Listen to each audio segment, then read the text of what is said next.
natoka Kisii. Na unajua vizuri ukiwa kiongozi wa taifa lazima ukuwe na chama ambayo iko na usawishi kote nchini. No, ni kweli. Sasa hapana, mimi sisemi atafuta chama ya Kisii.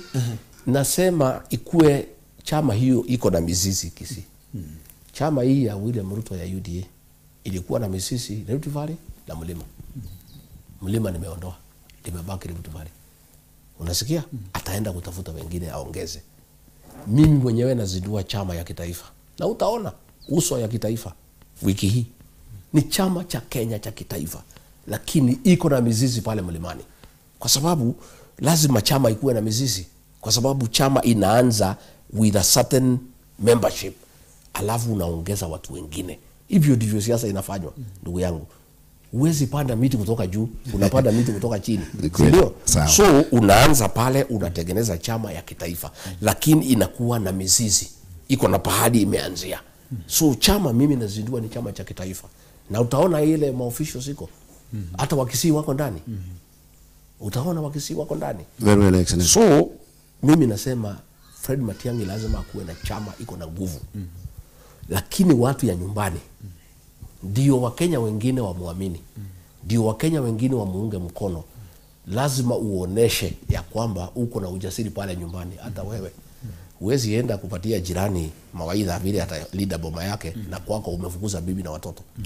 Lazima uoneshe familia yako umeunganisha na familia yako mnapendana. Sasa unaweza pea jirani mawaidha vile ataunganisha familia yake, lakini utapatia jirani mawaidha vile kuunganisha familia yake na wewe ulifukuza bibi, ulifukuza watoto, unakaa kwa unajipikia.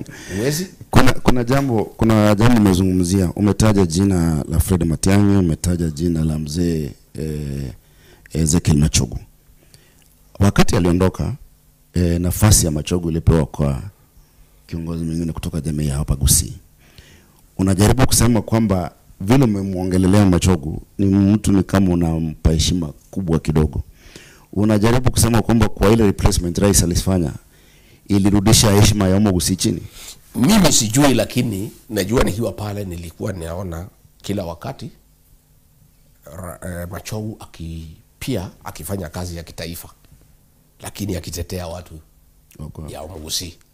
Huyu alikuja sikusikia hata siku moja akisema mambo ya nyumbani vile natakikana. Hivyo ndivyo mimi nasema. Mimi ni mtu ya kusema ukweli. Machogu alikuja kuniona siku mingi sana mambo ya nyumbani. Kwa sababu my brother, hakuna mtu ako kwao na pahali ametoka.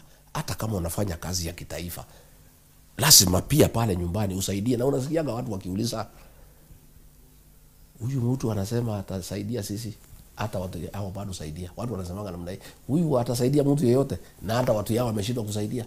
Machogu alikuwa hata akifanya kazi ya waziri, na alifanya kazi nzima, kazi mingi sana.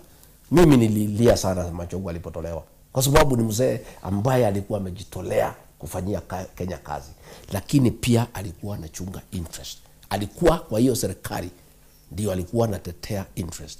In fact, siku Matiang'i alikuwa anahangaishwa, anataka kushikwa na hii serikali, Machogu ndio tulienda naye kwa rais kusema wachana na Matiang'i. Huyu Machogu akasema tumeshinda rais, hata kama huyu Matiang'i tulipingana, tusifuate na bibi yake na watoto yake, tuachane na yeye kwa sababu tulishinda, na vile tumepata ushindi, kwa nini tufuate mtu? Machogu ndio aliongoza, tulienda naye kwa rais, akamwambia Rais William Ruto wachana na bwana Matiang'i. So mimi nasema as we speak today, katika serikali ya William Ruto, wazee ya jamii ya Omo Gusii ni Osoro, Nyakundi na Sahil.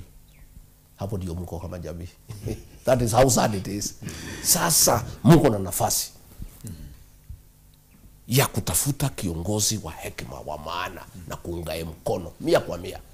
Na kila mtu afuate vile anasema, aongoze jamii, ailete kwa meza ya kitaifa, tutafute uongozi wa Kenya, jamii ya Omo Gusii ikiwa ndani. As we speak today, mko na Solicitor General na UPS moja na UCS moja. Naona huyu Bitange demo juzi kulikuwa chama ya kumtoa kama balozi pale yako nchi gani, ako pale kwa European Union, yeah, akataka aletwe at University of Nairobi bila mpangilio. Ndio atoke pale hiyo kiti ijazwe na mtu mwingine. Akakataa, ni mtu mwerevu huyu Bitange Demo balozi. Mtu ya maana sana. Nilikuwa na yeye huko nikienda kutafuta mambo ya bei ya kahawa na majani chai. Sasa ilikuwa tu ni njama ya kumuondoa pale, ndio ambiwa amepewa kazi hapa University of Nairobi akuja hangaishwe. Tumekuwa na vice chancellor hapo anaitwa Professor Kema. Amekuwa hapa amekorogwa, amefukuzwa. Sasa huyu alitakana atolewe ile kazi yako ya ubalozi, akuje afichwe hapo, alafu afukuzwe. Tulipokuwa tunatafuta viongozi wa kwenda East African Legislative Assembly. Yes. Kulikuwa na jina la kijana anaitwa Kengo Nyambane. Ndio. Na kuna dhana kwamba wewe ndio uliyehusika kuhakikisha kwamba hajaenda Yala na ukareplace yeye na mtu wa kutoka kwenu. Unaweza sema ni kweli? Hiyo ni uongo. Mimi sikuwa na hiyo uwezo and sikuwa na uwezo na mimi sikuhusika. Mimi nilikuwa mtu yangu anaitwa Maina Karovia. William Ruto alikuwa amenichenga kumfukuza, nikakataa. Hiyo ndio ilikuwa vita yangu. Nilikuwa nahusika na mambo yapo. Unasikia? Hizo viti zingine zote rais ndiye alikuwa anabeana. Mpaka yangu alikuwa amechukua, anataka kupatia mtu mwingine. Nasikia? Rais ndio mwenye kila kitu, ndio mwenye kusema. Na ndio alimnyima, sio mimi. Mimi sikuwa na uwezo. Mimi ile nilikuwa nafanya ni kupigania watu yangu. Na ndio rais alikuwa anasema mimi ni mkabila. Kwa sababu nilikuwa naona akitaka kunifinya, mimi nakataa. Machogu alikuweko pale, alikuwa anajaribu kutetea Wamugusi. Saa hii hamuna mtu ya kutetea nyinyi. Hasa tu mtaumia, na kama watu wengine tungoje. Halafu Mungu akitujalia tuunde serikali, mjipange vizuri wakati huu. Na mtajipanga vizuri kwa kuweka kura yote kikapu moja.